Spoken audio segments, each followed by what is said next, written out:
Muchísimas gracias por venir.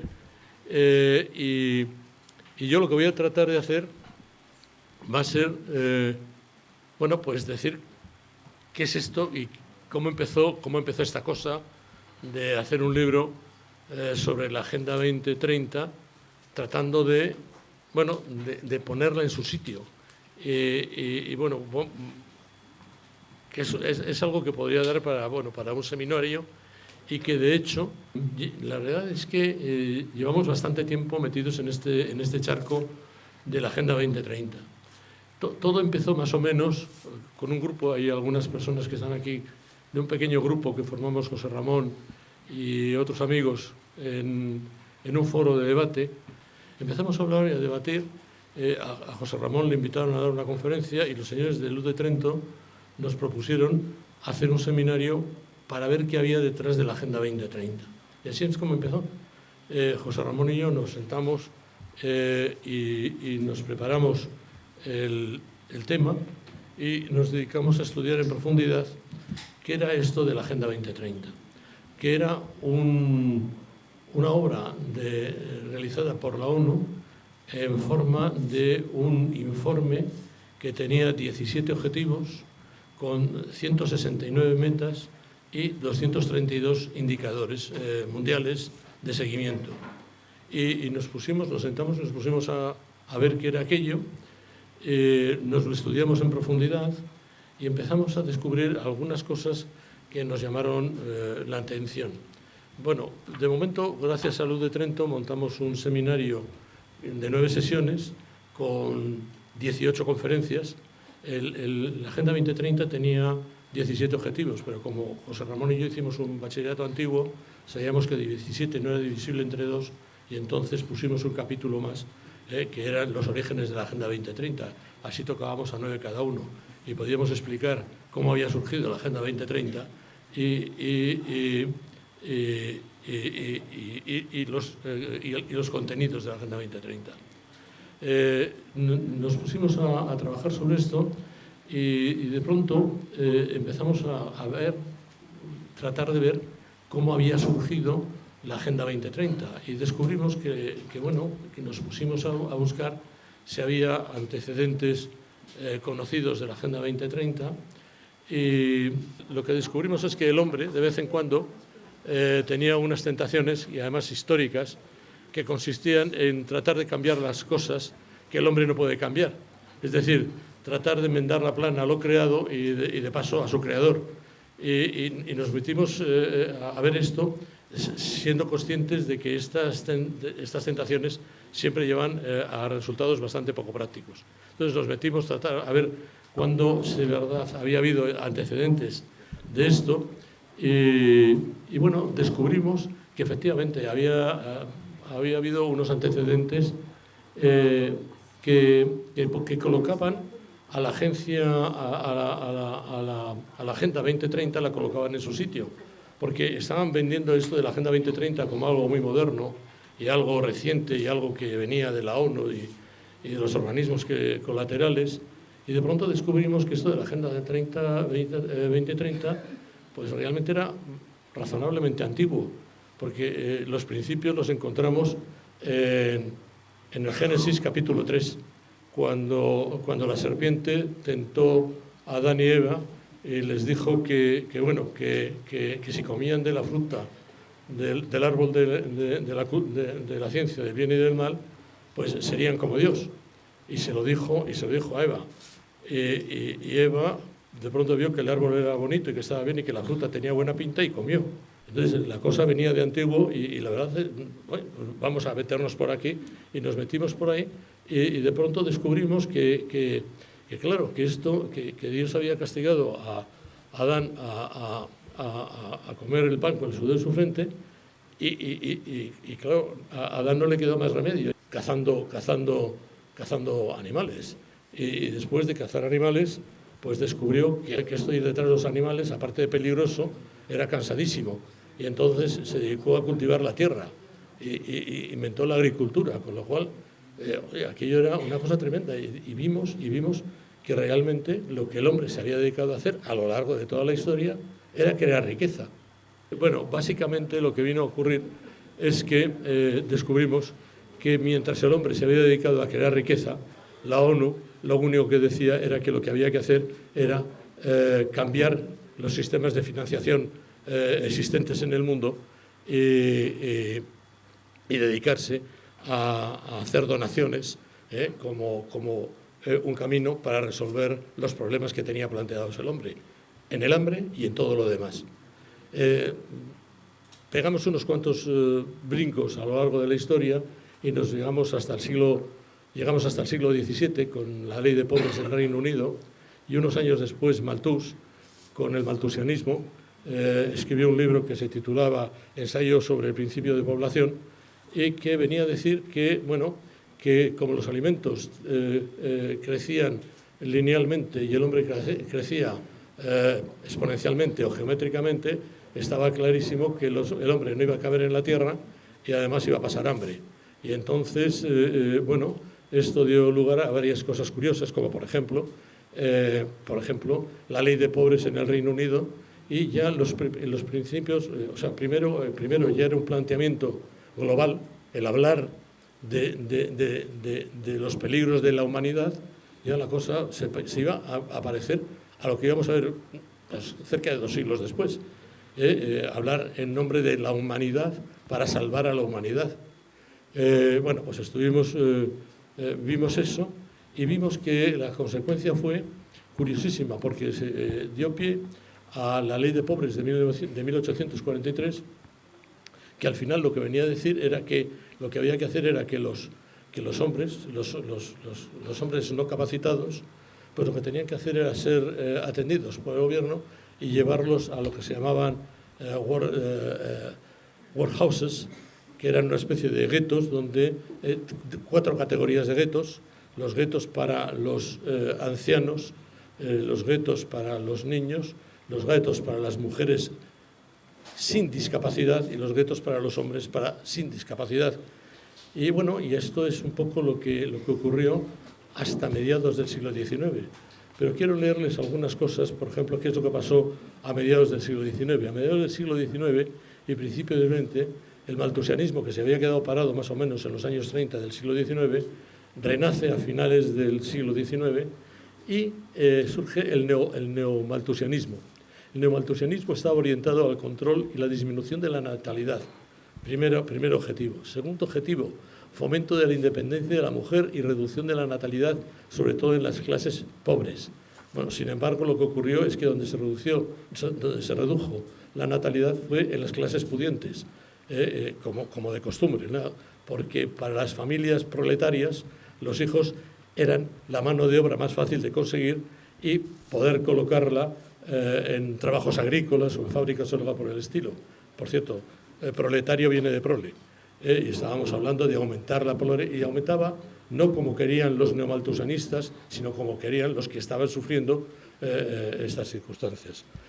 Como tenemos 5 minutos, voy a cabalgar todo lo que pueda para decirles que además hubo objetivos democráticos, artículos demográficos, políticos, económicos, el desarrollo ya en el siglo XIX de los métodos anticonceptivos, ya había campañas ecologistas y del cuidado de la tierra. Estamos hablando del siglo XIX, emancipación de la mujer en igualdad de derechos laborales y sociales y la maternidad libre.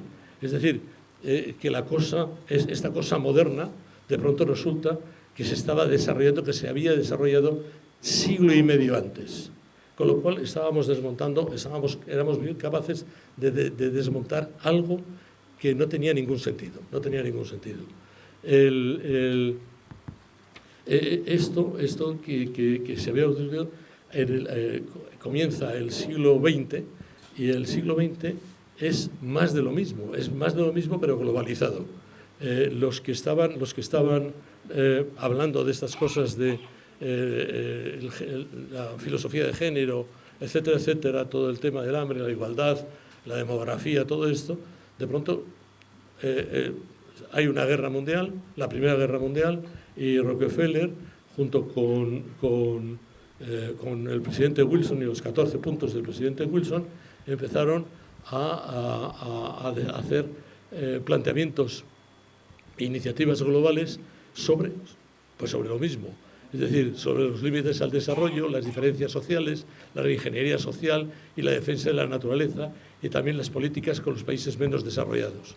En definitiva, esto fue el principio del siglo XX, pero a lo largo del siglo XX, y esto quería comentárselo, empezaron a surgir una serie de instituciones que al final fueron los protagonistas reales de todo lo que hubo, ¿no? Me estoy refiriendo al Club Bilderberg, me estoy refiriendo al Club de Roma, me estoy refiriendo al Foro de Davos, me estoy refiriendo al informe Kissinger, donde, como ya me quedan 3 minutos, pues no les voy a explicar, pero bueno, crean ustedes que todo lo que hacían estas instituciones era más de lo mismo.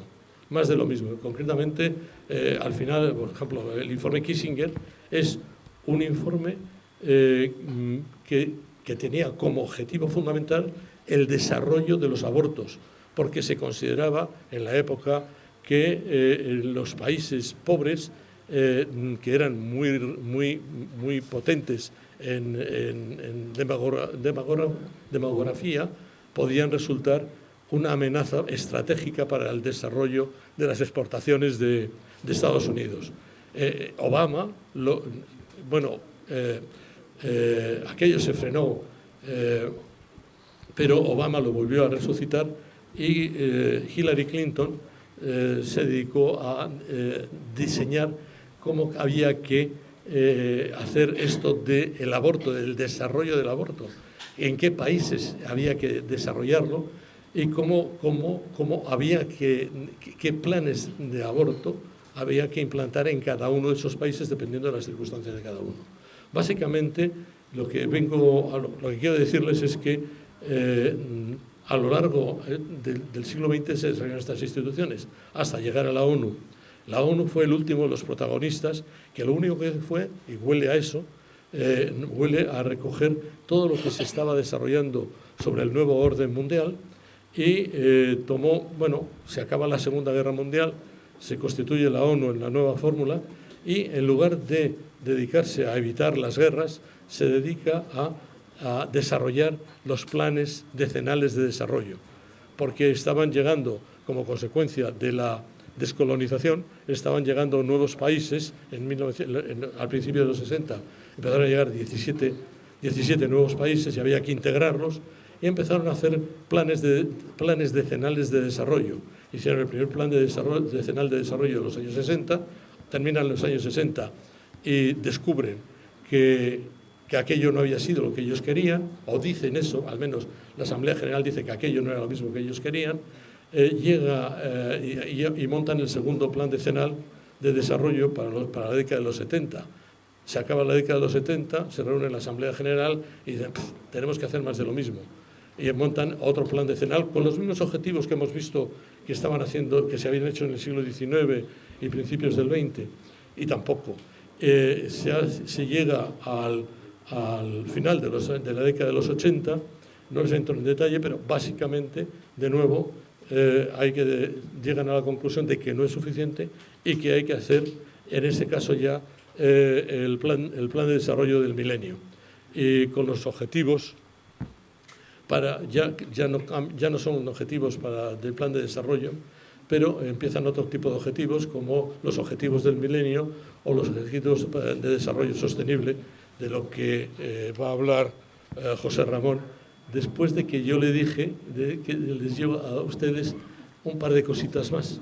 Primero, que en lugar de buscar algo que nosotros habíamos aprendido en el Génesis, que era la creación de riqueza, y lo que estábamos hablando de la historia de los hombres a lo largo de los siglos, pues en lugar de crear riqueza y contar con los intereses de los beneficiarios, pues se consideró, en la ONU consideraron que lo importante era cambiar los sistemas de financiación y montar un sistema de cooperación económica internacional en lugar de crear riqueza, que era la solución que, a lo largo de ustedes, cuando lean el libro, verán que nuestra obsesión, la obsesión de José Ramón y mía, es la de creación de riqueza. Estas soluciones, las soluciones que propone la Agenda 2030, en su inmensa mayoría son inviables o innecesarias, y a la mitad del camino, en el informe especial del 2023 sobre la situación de la Agenda 2030 y de los objetivos de la Agenda 2030, solo el 15% de los objetivos se puede decir que estén bien encauzados, no terminados, bien encauzados. El 48% está grave o moderadamente retrasado y el 37% están estancados o en retroceso. Creo que eso explica perfectamente la viabilidad de la Agenda 2030. Pero no se queden ustedes ahí, porque hay un dato todavía mucho más divertido que ustedes encontrarán en la penúltima página del libro, y es que la UNTAC, para hacer todo esto, ha presupuestado, calcula que el presupuesto de esto está en la modesta cantidad de 5 o 6 billones de dólares, pero billones europeos, billones de 12 ceros, o trillions. Y una abuela mía, que era una mujer encantadora, decía que administrador que administra y enfermo que se enjuaga, algo traga. Para ti. Muchísimas gracias por mi parte también por su asistencia y vamos a procurar A, que se escuche, B, que sea corto. A ver, empiezo por el principio. ¿Qué son los objetivos de desarrollo sostenible? Pues son la continuidad de los objetivos de desarrollo del milenio. Aquí no hay nada nuevo. En realidad son iniciativas estratégicas, es decir, a muy largo plazo, de la Organización de Naciones Unidas, que no tienen fuerza de obligar, porque no les es posible, dado que no hay una normativa que así lo exija, pero sí son un dictado implícito para las autoridades de los países miembros, nada menos que 193, para que sigan las pautas y las líneas que se determinan en los 17 objetivos y 169 metas que establecen los objetivos de desarrollo sostenible. Quédense con el término de interferencia. Naciones Unidas no tiene palo que tocar en cuanto a la soberanía de los países miembros y, sin embargo, está constantemente procurando descabalgar a las autoridades, minimizar la presencia de los gobiernos, hacer que los estados tengan siempre una mayor dependencia de un organismo supraestatal que es la Organización de Naciones Unidas, que tiene una enorme capacidad porque tiene una enorme financiación y un gran número de organismos de los cuales hablaremos luego un poquito. ¿Qué hubo antes? Felipe se lo ha contado. 4 decenios de desarrollo. Bueno, ¿sabe para qué nació Naciones Unidas en el año 1945? Nació para preservar la paz en el mundo. De lo que estamos hablando ahora no tiene absolutamente nada que ver con preservar la paz, a menos que pensemos que o se financia a los países más pobres o dejaremos de tener paz. Esa correlación no ha tenido lugar nunca. Se intenta financiar sedicentemente a los países pobres porque se intenta que los países pobres salgan del subdesarrollo, lo cual es muy loable. Hablando de loable, la terminología de los Objetivos de Desarrollo Sostenible es lo que entendemos como buenista. Nadie puede oponerse a esa formulación y luego les haré algunos comentarios al respecto. Por ejemplo, ¿qué hubo inmediatamente antes? Pues 4 decenios y después 15 años. Objetivos de Desarrollo del Milenio. ¿Por qué? Porque empezaron en el año 2000. 8 objetivos, 18 metas. Caramba, hemos pasado de 8 objetivos a 17 objetivos y de 18 metas a 169. Así se completa el intento de introducir elementos de control en las sociedades a través de los estados. Por cierto, los Objetivos de Desarrollo del Milenio, que tenían 18 metas, fueron un fiasco completo, con una excepción, que los países pobres, cuya población es enorme, tuvieran al menos 1,25 dólares al día de renta. Bien, lo consiguieron, pero no porque lo dijera la Organización de Naciones Unidas, sino por la globalización, proceso en el que 2 países gigantescos en número de población y cada vez más en importancia económica, como la República Popular China y la India, se integraron con un enorme éxito. La riqueza subió y la gente dejó de estar por debajo de ese nivel de pobreza, lo cual fue un éxito de la economía de mercado y un éxito del comercio internacional, pero no de la globalización auspiciada por Naciones Unidas. Así es que ya sabemos qué son, qué hubo antes y ahora qué va a pasar. Bueno, pues van a fracasar de nuevo, y ello por 3 razones. La primera, porque es tradición en Naciones Unidas, ¿cómo no?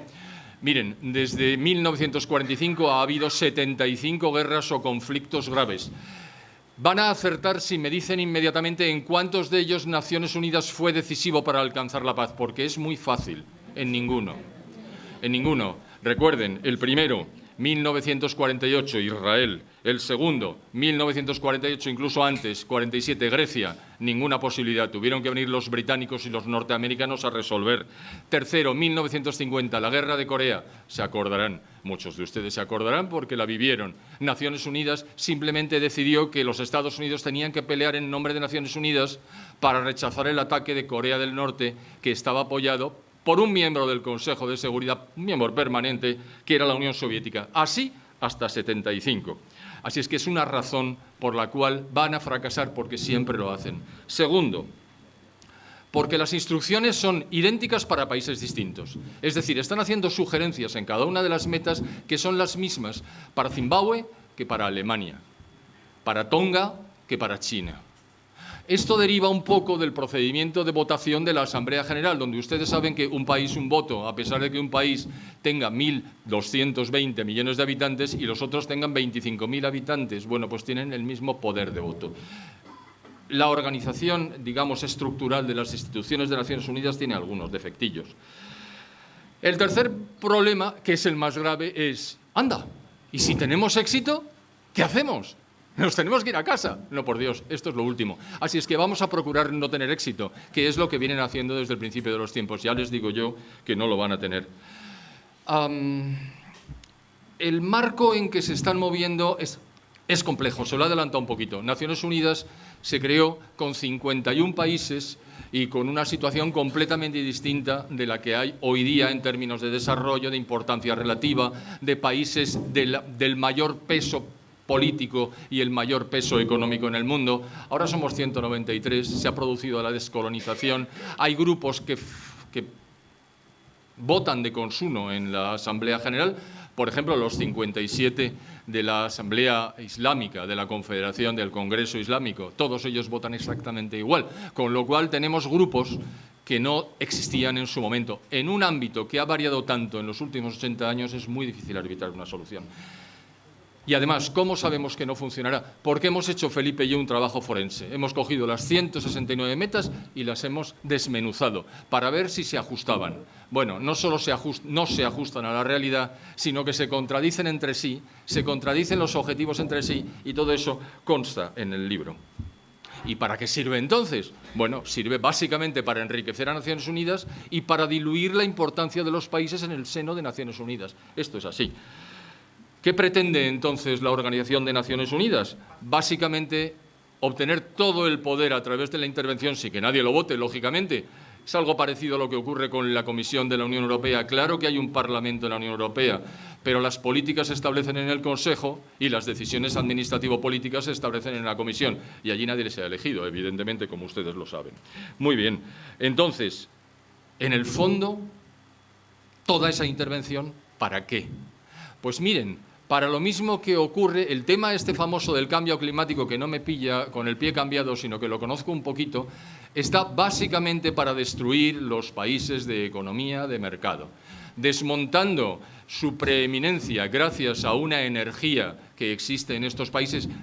Ya saben ustedes que la energía es la clave del desarrollo. Si la energía se encarece, los países que ven una energía más cara pierden competitividad, pierden pie y empiezan a ver cómo los demás les adelantan. Pues esta es la idea que tiene Naciones Unidas. Destruir Occidente tal y como lo entendemos. En el libro lo verán bien detallado. A través de normas que inducen, recursos financieros que no hacen más que pedir y una opinión pública convenientemente engrasada para sustentar, incluso hay gente, incluso de la máxima responsabilidad en el Estado español, que lleva el donut este famoso de colorcito en la solapa. Probablemente no saben hasta qué punto eso supone la desaparición de la soberanía y, por tanto, de la monarquía. Pero bueno, no señalemos, que tampoco tiene mayor importancia. ¿Esto tiene solución? Sí, claro.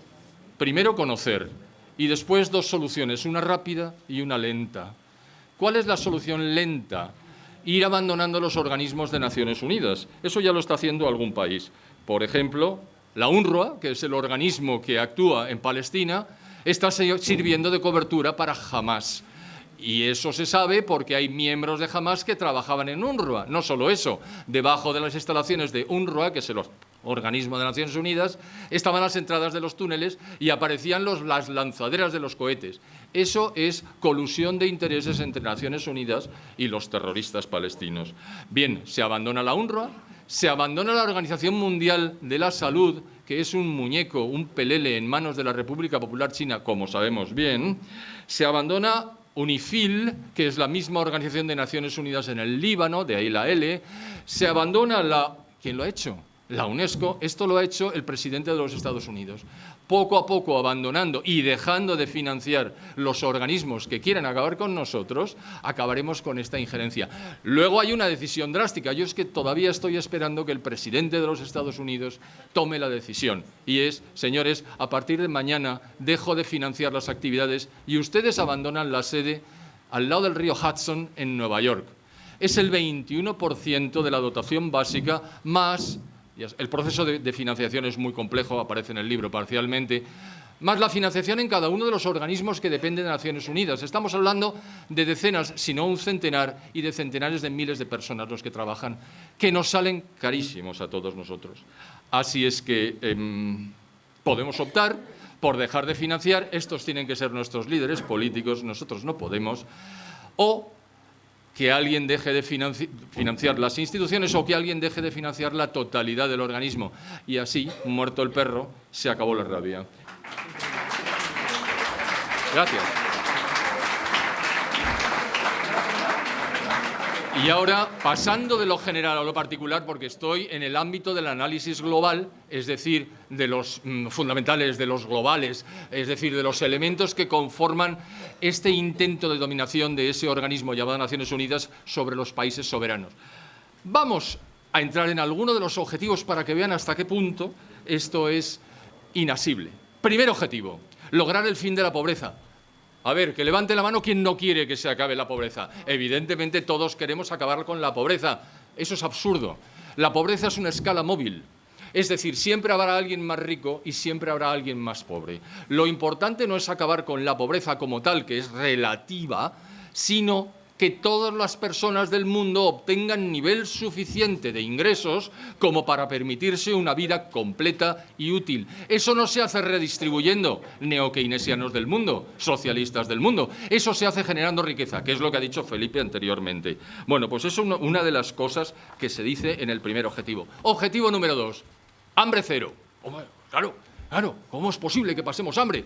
Sí, claro, pero ya demostramos en el libro que se produce alimentos suficientes para alimentar a 10.000 millones de personas y que sepamos porque no está muy claro. Les digo una anécdota. En mi trabajo yo tenía la obligación de hacer informes sobre países y me encontré con que el Fondo Monetario Internacional decía que en Guinea Ecuatorial había 1 millón de personas y el Banco Mundial, que está al otro lado de la calle, en la misma ciudad que es la capital de Washington, decía que había 500.000 personas y ambos son de Naciones Unidas y ambos van cogiditos de la mano. Pero hombre, bueno, pues si no sabemos, y fíjense ustedes que era de 1 a 2 el error. Vale, 8.000 millones, pues estamos produciendo para 10.000 millones. Todo lo que aparece en este objetivo carece de sentido y lo ponemos de relieve. Por cierto, lo del lenguaje, que no se lo he dicho, esto es insoportable. Prácticas agrícolas sostenibles y resilientes. O sea, esto es intolerable. Las prácticas agrícolas tienen que seguir una serie de principios de eficiencia. Déjese con el lenguajito, pero en fin, no quiero extenderme mucho. Objetivo 3, salud y bienestar. Por ejemplo, reducción de la tasa de mortalidad materna, eliminar la mortalidad infantil. Todo eso está muy bien, pero ¿saben qué consigue eso? Eso lo hemos conseguido los países occidentales. ¿Saben cómo? Esforzándonos y creando riqueza. Riqueza que termina revirtiendo en las sociedades porque la redistribución se produce. Y si no, pregunten al Ministerio de Hacienda. Entonces, bueno, este objetivo 3 está perfectamente claro. El 4, educación de calidad. Pues claro. Asegurar la calidad de la educación primaria y secundaria. Volvemos a lo que hemos dicho en el libro constantemente. La calidad se consigue con medios, no con voluntad. Es decir, que la ONU diga que hay que tener una calidad, nos parece muy bien. Y luego dice, asegurar el acceso igualitario a la formación superior. ¿Por qué? no habrá que asegurar que las personas más capaces accedan a la educación superior y los que no tengan capacidad, con independencia de su sexo, no la tengan. Lo podemos discutir, pero yo no soy partidario de que vayan todos haciendo un mix 50-50, perdón, 51-49, que los hombres nos morimos antes, como bien saben ustedes. Objetivo 5, igualdad de género. Esto del género ya saben que significa no un tejido, sino sexo en la normativa vigente. Poner fin a la discriminación. ¿Quién discrimina? ¿Dónde se discrimina? Bueno, vamos a ver. Eliminar el matrimonio infantil y la mutilación genital femenina. ¿Cuántos países, les he dicho antes, que votan como un solo hombre en su condición de islámico? Bueno, pues esa hipocresía se mantiene absolutamente en todos los textos de Naciones Unidas. Hay más. Asegurar la participación plena de la mujer e igualdad de oportunidades. Miren, mi último destino fue en Riad, en Arabia Saudita. ¿Y saben quién ha conseguido, o sea, quién lo está consiguiendo? Mohammed bin Salman. El último príncipe, porque su padre vive todavía, aunque está muy fastidiadillo, el próximo rey de Arabia Saudita que ha adoptado las posiciones occidentales dentro del Islam. Vamos a ver cómo se queda. Objetivo 7. El 7 y el 13 me gustan especialmente. ¿Por qué? ¿Cuánto? Energía asequible y no contaminante. Ustedes saben lo del CO2, ¿verdad? Que se lo he contado muchas veces. El CO2 no contamina, hombre, que lo tenemos dentro del cuerpo, de una manera brutal. Es decir, 120.000 más veces concentrado que el que tenemos en el ambiente. Y aquí estamos. ¿Por qué? Porque no contamina, porque no es venenoso, porque le da de vivir a las plantas y las plantas a nosotros. Pues sobre esa fase falsa, Naciones Unidas ha dicho que no, que hay que suprimir las emisiones de CO2 y que esto que es, por cierto, hoy he leído un artículo, hace 5 minutos antes de llegar aquí en el autobús, en el que los chinos, la República Popular China, ha saltado ya las costuras y ha dicho, miren ustedes, estos planteamientos occidentales de que el CO2 contamina, no me los trago. ¿Y por qué lo dicen? Porque saben perfectamente que la riqueza se obtiene con energía limpia, barata y abundante. No contaminante ni asequible, según el lenguaje de estos señores. El objetivo 7 va asociado al 13. ¿Qué es el 13? No quemen CO2. Oiga, yo soy indio y quemo CO2. Bueno, usted sí porque es indio. 1.440 millones de habitantes. Bueno, pero es que son pobres. Si empezamos con estos planteamientos no llegamos a ninguna parte. Objetivo 8. Lograr el pleno empleo y el trabajo decente. Lo del decente vamos a dejarlo para otro día. Objetivo 9. Desarrollo de una infraestructura sostenible. Y enseguida me acuerdo de los puentes chinos que se caen solos. No son sostenibles. Objetivo 10. Reducción de las desigualdades. No estoy de acuerdo, pero en cualquier caso es plausible. Y sin embargo, en el punto 10A, aplicación del principio del trato especial y diferenciado dentro de la Organización Mundial de Comercio. Titulan igualdad de oportunidades, Organización Mundial de Comercio, más oportunidades para los países pobres. Todo eso en el mismo objetivo. Objetivo 11, reducción del número de muertes por desastres y reducción de la vulnerabilidad. Cojo un ejemplo, simplemente los he puesto en amarillo para reírnos un rato. Miren, desde hace un siglo el número de muertes como consecuencia de accidentes, meteoros, fenómenos atmosféricos, se ha reducido 1000 veces. Es decir, está en la milésima de lo que estaba. ¿Qué tiene que decir Naciones Unidas? Tienen que decir algo, eso es todo. Bueno, el objetivo 12 dice producción y consumo responsables. Se lo traigo simplemente porque en cada una de las metas aparece el término sostenible. Es muy cansado esto, ¿eh? Artículo 13, objetivo 13, objetivo 15. Por Dios, aquí está el punto en el que Felipe y yo hemos coincidido con Naciones Unidas. Perdón. Dice, combatir la caza furtiva y mantener con vida las especies protegidas. Sí, señor, ese es un objetivo, pero no hay que meter 20.000 páginas para decir una sola cosa decente. Y el objetivo 17, que es el más largo, se lo resumo. ¿Se lo digo en inglés? Money, money, money. El más largo, el último diciendo, hace falta dinero, hace falta dinero. Lo que ha dicho de los billones de 12 cifras, 12 ceros, Felipe, termino yo diciendo que durante los 60 años de ayuda oficial al desarrollo, que significa dinero de los países ricos a los países pobres, o bien dinero de los pobres de los países ricos vía impuesto a los ricos de los países pobres, que son las élites, nos hemos gastado 100 millones de dólares. ¿Y saben qué? Ningún ni un solo país de entre los llamados pobres ha salido por esa razón. Han salido por el comercio internacional. Termino. La ONU es una institución inútil y perniciosa. Muchas gracias. Bueno, lo primero es que no me ha dado tiempo a pasar por casa, no he podido coger la corbata. Ahora me alegro. Tengo una mala noticia, José Ramón, el cambio climático es verdad. Por supuesto, el cambio climático existe desde hace 3.500 millones de años. No nos confundamos. Bueno, mi agradecimiento a los infatigables organizadores de esta jornada de hoy, porque la verdad es que, en fin, yo lo he comentado en muchas ocasiones, pero donde quiera que se junten más de 3, haciendo un paralelismo con el Evangelio, allí están los de Luz de Trento, vendiendo sus libros, en fin, motivándonos a todos, ¿no? Y bueno, mi felicitación a los autores, a don Felipe González y José Ramón Ferrandis, por haberse atrevido a abordar de una forma pues tan minuciosa, tan sistemática, este tema que la verdad es que es prolijo, en fin, es complicado, pero que es un tema sencillamente crucial, ¿no? Y bueno, ¿para qué hablar de su valía moral e intelectual? A don Felipe le acabo de conocer, y bueno, ya le conocía de antes, pero no le había tratado.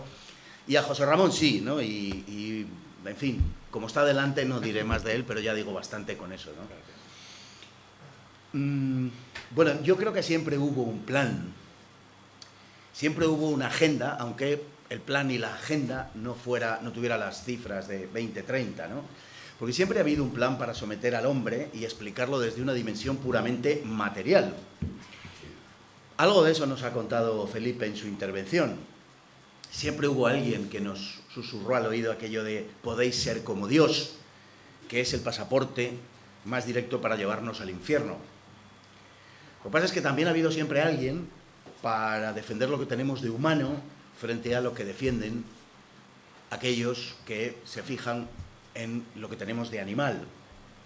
En definitiva, siempre hubo alguien para defender la civilización frente a la barbarie y para recordarnos que no somos individuos, sino personas.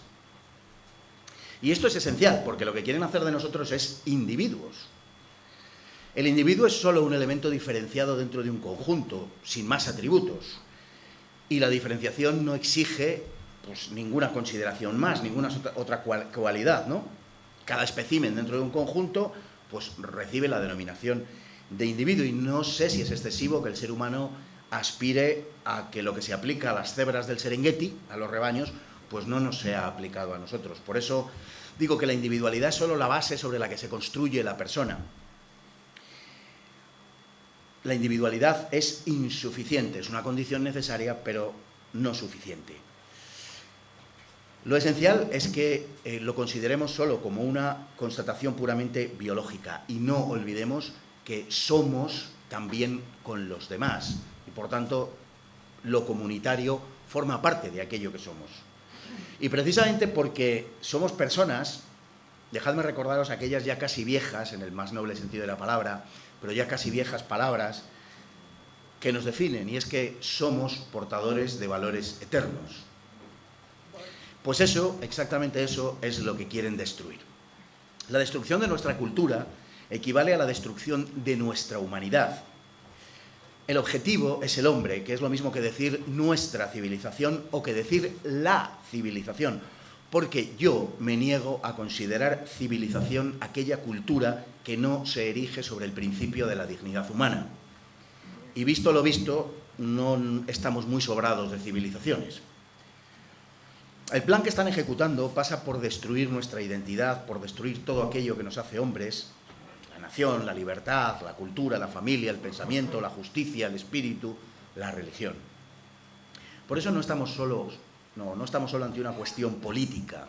Esa es solo la forma externa que adopta la batalla en la que estamos. Estamos fundamentalmente ante una cuestión religiosa. Lo que el progresismo quiere imponer no es un programa político. Lo que el progresismo quiere imponer es una religión. Una religión que, auxiliada por el asombroso desarrollo tecnológico de nuestro tiempo, muestra, creo que de una manera descarnada, sus pretensiones totalitarias. Y eso que, al respecto del término totalitario, se ha producido un verdadero abuso en nuestros días, ¿no? Pero lo que caracteriza verdaderamente al totalitarismo es lo que Eric Voegelin dijo hace ya 90 años. El totalitarismo es básicamente una religión política. Es eso. Y a eso precisamente es a lo que asistimos hoy, a la creación de una religión política. Un político español, de esos que llevan toda la vida viviendo de la política, y por otro lado un político español nada privado de grafía y de cultura, definía no hace tanto la Agenda 2030 como el Evangelio. Probablemente no era consciente de lo que decía, o a lo mejor sí, ¿no? Pero desde luego con seguridad no era su intención darnos la razón. Sin embargo, su calificación de evangelio para la Agenda 2030 no puede ser más acertada. En el centro de la dogmática agendista, como coartada permanente, lo que tenemos es el cambio climático. El cambio climático que, por supuesto, ha de ser antropogénico, claro. Y ha de ser antropogénico porque es necesario que interioricemos nuestra culpa, porque la culpabilización nuestra, de todos nosotros, de cada uno de los que estamos aquí, resulta esencial para exigirnos la retribución que ellos estimen oportuna a fin de lavar nuestros pecados. De ahí el histerismo que despliegan ante los réprobos, su execración del hereje, que ahora pues desemboca en lo que llamamos cancelación. La religión exige la revelación de una fe, exige adoración y exige acatamiento disciplinado. Y de todo eso tenemos en abundancia. Y todo eso, como nos ha enseñado el siglo XX, envuelto, por supuesto, en un léxico amable que nos promete toda suerte de bienaventuranzas, porque ya nos enseñaba San Agustín que el demonio es el simio de Dios. Incapaz de crear, le imita grotescamente. Y a eso es a lo que estamos asistiendo. La Agenda 2030 es el fruto bastardo del progresismo y también de los intereses de un capitalismo transnacional planificado y dirigido. ¿Os acordáis de todos aquellos, seguro que sí, de todos aquellos que hace apenas 20 años, 20 años no es nada, decía el bolero, ¿no?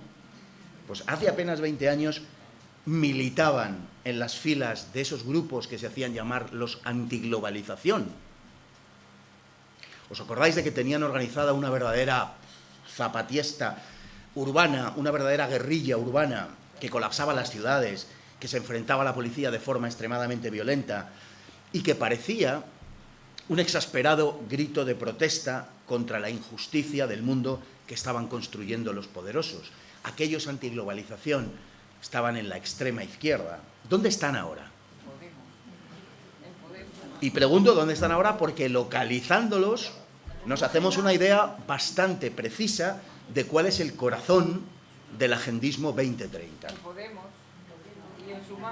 Están en los gobiernos, están en las vicepresidencias, o han estado y aspiran a volver, están en los ministerios, en la ONU, en el Parlamento Europeo, están en toda suerte de organismos públicos, porque efectivamente, como ha recordado José Ramón, cuando se les corta el grifo, se terminó, que es lo que, por ejemplo, está haciendo Trump ahora con el asunto de USAID y de Planned Parenthood.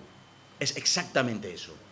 Y como viven del dinero público, cuando desaparece el dinero público, dejan de vivir. Trump los conoce bien y está actuando, creo que con precisión quirúrgica. Todos ellos, algunos ocupando las más altas magistraturas, ornados con el rosco multicolor, que no por casualidad comparte gama cromática con esa bandera del lobby innombrable que amenaza con convertirse en la mortaja de nuestra civilización y de nuestra España. Su objetivo no es otro que el de imponer una visión materialista de la historia, del mundo y del hombre. Hace décadas creyeron que eso lo podrían realizar a través de las posibilidades que les brindaba la historia, agitando la angustia de los desheredados y de los oprimidos y aprovechando su justa desesperación para destruir, en palabras de Nietzsche, todo lo que hasta entonces el hombre había tenido por sagrado y había venerado. Pero la colosal magnitud de su fracaso universal no los ha aniquilado, solo han cambiado de disfraz. Han comprendido que sus objetivos son más accesibles por otras vías, mutando lo que era un proyecto colectivista precisamente a través del individualismo extremo de nuestra época. Al final, como dice un refrán chino, y la cita no es casual, gato blanco, gato negro, lo mismo da si caza ratones. Bueno, ¿dónde desemboca todo esto? Pues todo esto desemboca, de acuerdo a la voluntad de los que gestan estas cosas, en el transhumanismo, la destrucción del ser humano por la vía de proponernos otra vez el superhombre. En realidad, un hombre disuelto en la nada. Bueno, pero todo esto, en fin, como diría Kipling, es otra historia. Quede, en todo caso, claro que a lo que asistimos es a la imposición, como he dicho, de un hecho de naturaleza y de dimensiones religiosas, a la imposición de lo que se pretende una nueva civilización, que en realidad será la negación de toda civilización a través de, efectivamente, ese evangelio que es la Agenda 2030. Y para aquellos que son menos accesibles a la argumentación de este tipo, porque creen que esto no va con ellos, que estos son grandes discursos, grandes palabras, porque no ven cómo esto afecta a sus vidas, decirles que si creen esto están muy equivocados. Van a venir a buscarnos a todos y no escapará nadie que no pertenezca a la élite, porque esto es una guerra de las élites contra sus pueblos, contra esos pueblos a los que deberían servir. Y la inseguridad, y ya lo estamos viendo, nos afecta a todos. La eliminación del dinero, la supresión de nuestra propiedad, las limitaciones a la movilidad, la sustitución de la población autóctona, la modificación de las costumbres, la apropiación de nuestros hijos, la imposibilidad de acceder a una vivienda, la supresión de creencias y tradiciones o la supresión, y ya lo tienen muy avanzado, de la igualdad ante la ley.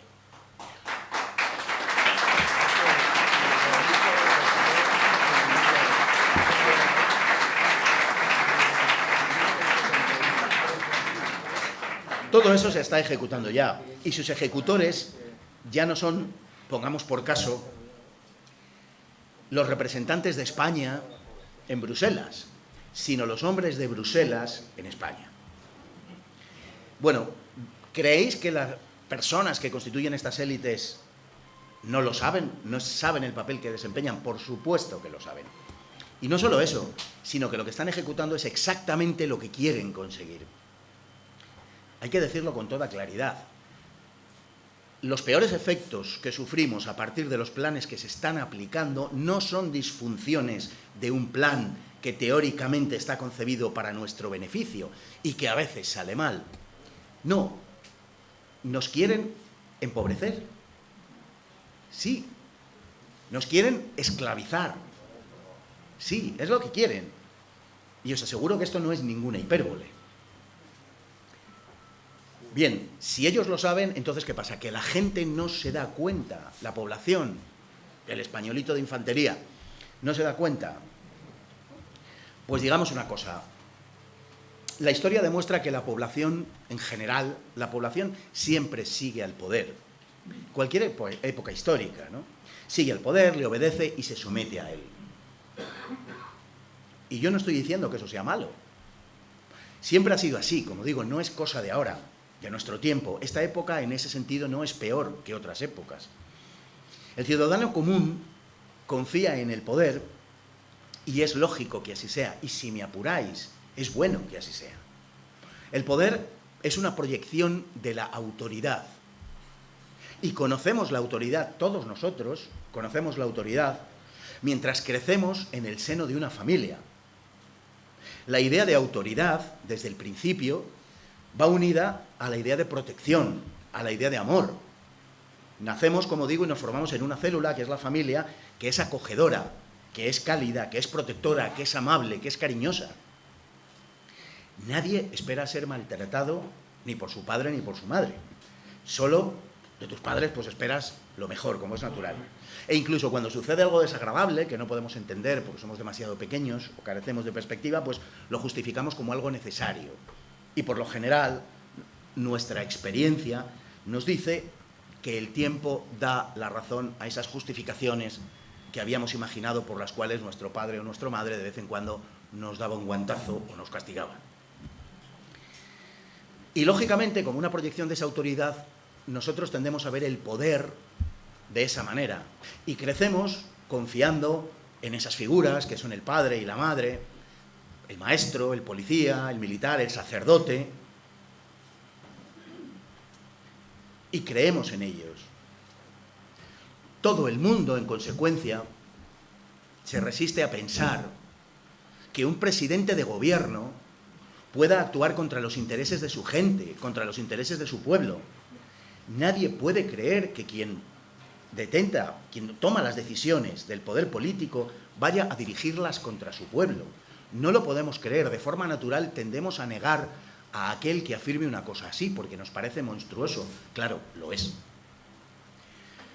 Por eso mucha gente cree que las decisiones que se toman porque no hay otro remedio. En definitiva, que nos hacen llorar porque nos quieren. Pues no. Ellos tienen un plan, que ahora se llama Agenda 2030, y están dispuestos a llevarlo a cabo cualquiera que sea su coste. Saben todo lo que representa, todo lo que supone, y desde luego saben en qué consiste. Y consiste justamente en hacernos llorar, como digo, no porque nos quieran, sino porque solo somos para ellos la materia con la que dan forma a sus sueños, que son nuestras pesadillas. La Agenda 2030 es el evangelio del globalismo, es la mala nueva de la anticivilización nihilista. Pero antes de terminar, quiero también decir una cosa, que creo que es importante, más que nunca hoy. El mundialismo vive horas bajas. Entre otras cosas, porque la propia naturaleza del fenómeno globalista, exige de la existencia de otros actores. No puede haber globalismo, no se puede jugar al globalismo si el juego no es global. Y por unas razones o por otras hay elementos disonantes, China, Rusia, la India, algo nos ha dicho José Ramón, y sobre todo los Estados Unidos, que quedan al margen del globalismo y que han pasado de ser la piedra angular del templo que sostenía el mundialismo, no solamente a salirse de la arquitectura de ese globalismo, sino a posicionarse en contra. El impacto de esta cuestión, el impacto del giro que ha dado Estados Unidos, todavía no podemos medirlo porque carecemos de perspectiva, pero es sencillamente gigantesco y probablemente histórico. Si los Estados Unidos se mantienen en el tiempo, se mantiene el tiempo necesario en sus actuales políticas, la derrota del globalismo será un hecho. Solo quedará Europa, vaya por Dios, nos ha tocado, pero solo quedará Europa como ese laboratorio experimental del que hablaba Javier Solana el año 2009 en una conferencia en Madrid, lo cual ciertamente no nos lo pone más fácil. Europa se transformará, ya lo está haciendo, en una tiranía oligárquica en la que el pueblo y la propia civilización será ofrendada en sacrificio al altar del mundialismo. El poder bruselense está bunkerizado en estos momentos y esto lo hace más peligroso.